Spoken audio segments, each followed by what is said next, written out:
ఆ ఇబ్బందిని ఆయన పరిణిలో తీసుకొని ఇమ్మీడియట్లీ ఆయన చిన్నవాళ్ళకి ఇదిగో ఈ విధంగా ఉంది, ఈ విధంగా ఉంది, ఇదిగో కార్మికులు కూడా ఈ విధంగా పడుతున్నారు, ఇబ్బంది పడుతున్నారు, వాళ్ళ కష్టాలు కూడా వాళ్ళు చెప్పారు, మా కష్టాలు మేము చెప్పాం, ఇరవై కూడా చెప్పారు. అలాగే పెద్దవాళ్ళు కూడా ఏ విధంగా చేయాలని వాళ్ళు చెప్పారు. అన్నీ కూడా ఒక పరిణిలో తీసుకొని ఆయన చెయ్యాలన్న గంగాధర్ గారు కూడా, లేబర్ కమిషనర్ గారు కూడా చాలా చక్కగా చెప్పారు. ఏమన్నారంటే చిన్న సినిమాలకి 22 అగ్రిమెంట్ ఏది ఉందో 15% అదే అగ్రిమెంట్ అమలు జరుగుతుంది అని చెప్పారు. కాకపోతే దాంట్లో ఇంకా క్లారిటీస్ రాలేదు కాబట్టి ఒక క్లారిటీ వచ్చిన తర్వాత దానికోసం కూడా మాట్లాడాలి. చిన్నవాళ్ళకి కూడా చాలామంది 99 కాల్ సీటు, 99 కాల్ సీటుకి కొంతమంది ఇక్కడ వెళ్ళనంటున్నారు, కొంతమంది వెళ్ళాలంటున్నారు. షూటింగ్ జరగండి కమిటీ వేసామంటున్నారు.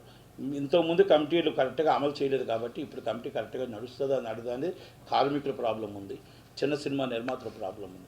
99 కాల్ సీట్ అంటే చాలామందికి అర్థం కావట్లేదు, అది వివరించడం కోసం చెప్పాను. 99 కాల్ సీట్ అయినా 6 o'clock కాల్ సీట్ అయినా కొన్ని సెట్ డిపార్ట్మెంట్ కానీ, మొత్తం ప్రొడక్షన్ డిపార్ట్మెంట్ కానీ, మొత్తం టోటల్గా క్రైన్ కానీ, ఇవన్నీ కొన్ని డిపార్ట్మెంట్లు అన్నీ లారీలు కానీ మినీ వ్యాన్లు కానీ మార్నింగ్ 6 o'clock లోపలే బయటికి రావాలా. 7 దాటితే ఎలవడ్ లేదు, మళ్ళీ బయట అలా రావడానికి ఎలవడ్ లేదు కనుక బిఫోర్ రావాలి. వాళ్ళ బాధ ఏంటంటే మీరు 9 o'clock కాల్ సీట్ అంటే మేము మీకు టీ ఇవ్వాలన్నా, మేము సెట్ మొత్తం రెడీ చేయాలన్నా, సెట్ డిపార్ట్మెంట్ రెడీ చేయాలన్నా, ప్రొడక్షన్ చేయాలన్నా, జూనియర్ ఆర్టిస్టులు ఉండాలన్నా, మొత్తం మేము బ్యాక్గ్రౌండ్ అంతా సెటప్ చేయడానికి 9 o'clock కాల్ సీట్ అంటే మేము కరెక్ట్గా 7 o'clock ఉండాలి. ఉంటే 2 hours మేము అన్నీ చేయడానికి అవుతుంది కనుక మాకు మేము 5 o'clock లెగాలి. మళ్ళీ రాత్రి 9 o'clock కాల్ సీట్ అయితే గ్రేజ్ పీరియడ్ 1.5 hour అయితే 9:30 స్టార్ట్ అయితే 11 o'clock 11:30 అవుతుంది. మళ్ళీ మేము 4:30కి లెగాలి. అంటే మాకు 6 o'clock కాల్ సీట్ అయినా 9 o'clock కాల్ సీట్ అయినా మాకు అదే అవుతుంది.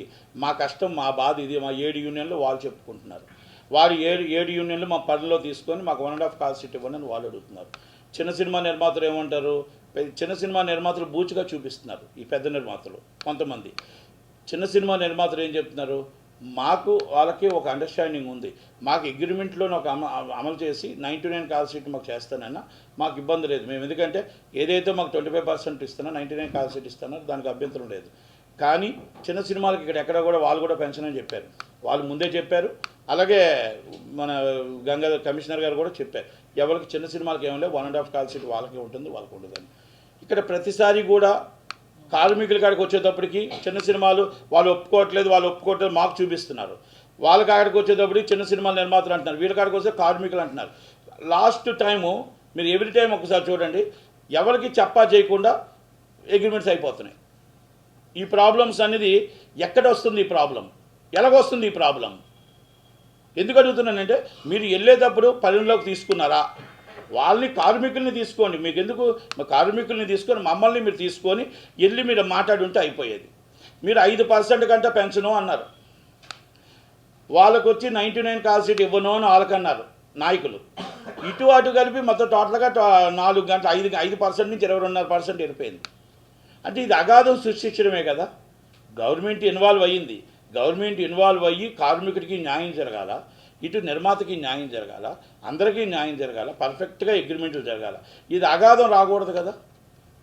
కనుక ఇప్పుడు కొంతమంది కార్మికులు అసంతృప్తితో ఉన్నారు, కొన్ని యూనియన్స్ నాయకులు తప్పు చేశారు, నాయకులు ఏదైతే ఫెడరేషన్ నాయకులు ఉన్నారో వాళ్ళు తప్పు చేశారు. అలాగే ఇక్కడ చిన్న సినిమా నిర్మాతలు బూత్ చూపి వాళ్ళు తప్పు చేశారు, ఇది తప్పు జరుగుతుంది ఎక్కడో.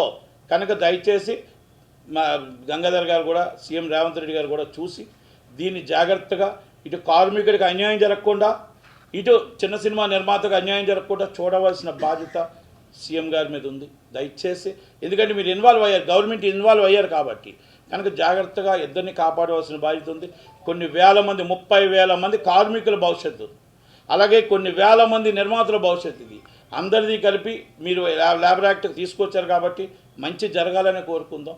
ఎందుకంటే ఇక్కడ చాలా డౌట్స్ ఉన్నాయి, ఆ రోజు నుంచి ఎవరో కనబడలేదు, షూటింగ్స్ నాకు తెలిసి జరగలేదు. అలాగే మనకి రేవంత్ రెడ్డి గారికి మా విన్నపం ఉండాలి, ఆంధ్రాలో పుట్టాం, తెలంగాణలో పెరిగాం, ఇక్కడ ఇది కూడా ఇక్కడ మనకు రెండు కళ్ళు కనుక రెండూ బాగుండాలి, 2 రాష్ట్రాలు అభివృద్ధి చెందాలి, ఇన్ఫ్రాస్ట్రక్చర్ ఎంప్లాయ్మెంట్ రావాలని కోరిక సార్. అలాగే మేము ఎన్నో చెప్పాం, స్టూడియోలు కానీ చిన్న సినిమా సమస్యలు కానీ మీకు అన్నీ కూడా మీకు వివరించడం జరిగింది. మీకు అందుకనే సార్ మీరు సినిమా వాళ్ళే, రేవంత్ రెడ్డి గారికి అన్నీ తెలుసు, పవన్ కళ్యాణ్ గారికి అన్నీ తెలుసు. మేము చెప్పిన కష్టాలని బాధని మీరు అర్థం చేసుకోండి. ఈ పెద్దవాళ్ళు కొంతమంది మిస్గైడ్ చేస్తున్నారు. ఈ మిస్గైడ్ చేసిన వాళ్ళని కంపల్సరీ పేర్లు చెప్పి ఇసుకెక్కిపోయాను. పేర్లు చెప్పను. మీకు తెలుసు ఆ నలుగురు ఆ ఐదుగురు అని చెప్పి అయిపోయింది. ఆ నలుగురిలో నేను లేనంటారు, మళ్ళీ తెలంగాణ వాళ్ళే శాసిస్తారు. ఆ ఐదుగురిలో నేను లేనంటారు, వాళ్ళే శాసిస్తారు. ఇది నిజమా కాదే ఎంక్వైరీ చేయండి. మీ ఇంటెలిజెన్స్ రిపోర్ట్ తీసుకోండి. నేను తప్పు చెబితే నన్ను అడగండి. నేను అందుకే అడుగుతున్నాను. మా గోడిని, మా బాధని, మా కష్టాన్ని చిరంజీవి గారికి చెప్పుకున్నాం. మేము ఏది వచ్చినా చిరంజీవి గారి ద్వారానే వస్తాం. ఆయన నన్ను తిట్టినా ఏం చేసినా మా చిన్న సినిమా నిర్మాతల కోసం 100% ఆయన త్రూవే వస్తాం. ఆయన త్రూనే మాట్లాడుతాం. ఆయన త్రూనే గవర్నమెంట్ని కలుస్తాం. మేము ఎట్టి పరిస్థితుల్లో ఆయన త్రూనే మేము సాధించుకుంటాం. ఇది సాధించేదాకా వదిలేది లేదు. 5వ షో అనేది కంపల్సరీ రావాలి. ఇన్ఫాసిస్ 20% ఆక్యుపేషన్ అనేది మాకు మల్టీప్లెక్స్లో ₹100 టికెట్ రావాల్సిందే. ఇది చిరంజీవి గారికి మనం చెప్పడం జరిగింది. ఆయన కూడా దాన్ని సానుకూలంగా కంపల్సరీ టైం చూసి చెప్తానన్నారు. కార్మికుల తరపు నుంచి అందరికీ కూడా చిరంజీవి గారు చేసిన ఆయన ఎప్పుడైతే పోయిన ఆదివారం ఏదైతే వేశారో ఈ ఆదివారం తొందరపడితే ఎవరికి పేరు వచ్చేస్తుందో అని ఎవరు ముందుకెళ్ళి ఎవరెవరు గబగబా చేశారో 18 రోజులు ఎందుకు కూర్చున్నారో 18 రోజులు ఎందుకు పట్టించుకోలేదో 18 రోజులు 5% అన్నోళ్ళు మాకు 30% అన్నోళ్ళు 4 గంటల్లో ఎందుకు సెటిల్మెంట్ అయిందో అది అందరికీ తెలుసు. నేను చెప్పాల్సిన అవసరం లేదు. ఇటు కార్మికుడికి తెలుసు, నిర్మాతకి తెలుసు, అందరికీ తెలుసు. కాబట్టి ఏది ఏమైనా చిరంజీవి గారు చిరంజీవికి అందరి వారు కాబట్టే మంచి చెయ్యాలని చూస్తాడు. ప్రపంచమే ఆయన ముందుంది. ప్రపంచమే ఆయన అభినందిస్తుంటుంది. ఎందుకంటే ఎక్కడా కూడా ఏ రోజు కూడా మంచి చేయడానికే చూస్తారు తప్ప చెడు చేయడానికి ఆయన చూడరు. కానీ కొంతమంది ఏదో అంటూ ఉంటుంటారు. అలాంటివన్నీ కూడా మనం వదిలేయాలి, పట్టించుకోకూడదు. దయచేసి ఆ బాధను వ్యక్తపరిచాను. ఆ బాధను అందరూ కూడా అర్థం చేసుకుంటారని, అలాగే ఈ చిన్న సినిమా ఈ డౌట్స్ ఏదైతే ఉన్నాయో doubts immediately chamber press meet పెట్టి క్లారిఫై చేయాలి. మా చిన్న సినిమా నిర్మాతలు డౌట్స్ ఉన్నాయి, ఆ డౌట్స్ని క్లారిఫై చేయాలి. ఫెడరేషన్ ఇమ్మీడియట్లీ మీటింగ్ కాల్ఫర్ చేసి వాళ్ళ డౌట్స్ కూడా క్లారిఫై చేయండి. 2 కుటుంబాలు కలిస్తేనే షూటింగ్స్ అవుతాయి. వాళ్ళు మనసు మార్చుకొని బాధపడుతూ వాళ్ళు షూటింగ్ చేసినా, మేము బాధపడుతూ షూటింగ్ చేసినా షూటింగ్ అంటారు దాన్ని. కనుక దయచేసి ఇమ్మీడియట్లీ ఈ ఆదివారం లోపల మీటింగ్, రేపు ఆదివారం లోపల మీటింగ్ ఏర్పాటు చేసి ఆ మీటింగ్లో అన్నీ కూడా డౌట్స్ క్లియర్ చేస్తారని మనకి. Thank you very much. Thank you.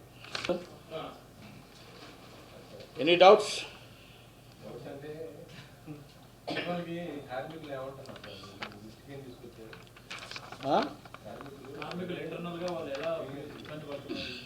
వాళ్ళు అంటుంది ఏంటంటే 99 కాల్ షీట్, కొన్ని 7 యూనియన్లో 8 యూనియన్లో వాళ్ళు ఏమంటారంటే మాకు చెప్పింది ఒకటి, జనరల్ బాడీ మీటింగ్లో అందరూ ఉంటుండగా మాకు 30% అని చెప్పి, మాకు జనరల్ బాడీ మీటింగ్లో 99 కాల్ షీట్ వద్దని చెప్పి, మాకు జనరల్ బాడీ మీటింగ్లో ఆదివారం నాడు 2 కాల్ షీట్లు అని చెప్పి అన్నీ చెప్పి మమ్మల్ని మబ్బి పెట్టి గబగబా వెళ్ళిపోయి వీళ్ళిద్దరు ముగ్గురు ఎలా అగ్రిమెంట్లు చేస్తారు అనేది మాతో కూర్చొని మాట్లాడి కదా చేయాలి.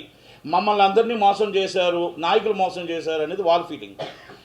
మా సైడ్ నుంచి ఏంటంటే అసలు మా చిన్న సినిమా నిర్మాతలకి చిరంజీవి గారు క్లియర్గా చెప్పారు అందరినీ పిలమని. అసలు పిలకుండా, మాట్లాడకుండా, ఏమీ చేయకుండా ఒక 3-4 డైరెక్ట్గా వెళ్ళిపోయి వాళ్ళకి ఏమి కాల్ షీట్ అంటో తెలియదు, సినిమా అంటే తెలియదు, షూటింగ్ అంటే కరెక్ట్గా అవగాహన కూడా లేని వాళ్ళు వచ్చి వెళ్ళిపోయి ఆ షూటింగ్ అనేది ఆల్కహాల్ డిసైడ్ చేసేసి 5% మేము చాలా ఇబ్బందులు ఉన్నాం, 22.5% ఎలా పెంచారు అనేది ఇటు సైడ్ నుంచి ప్రాబ్లం. కనుక అది ఇద్దరికి ఒప్పించి కదా మాట్లాడాలి.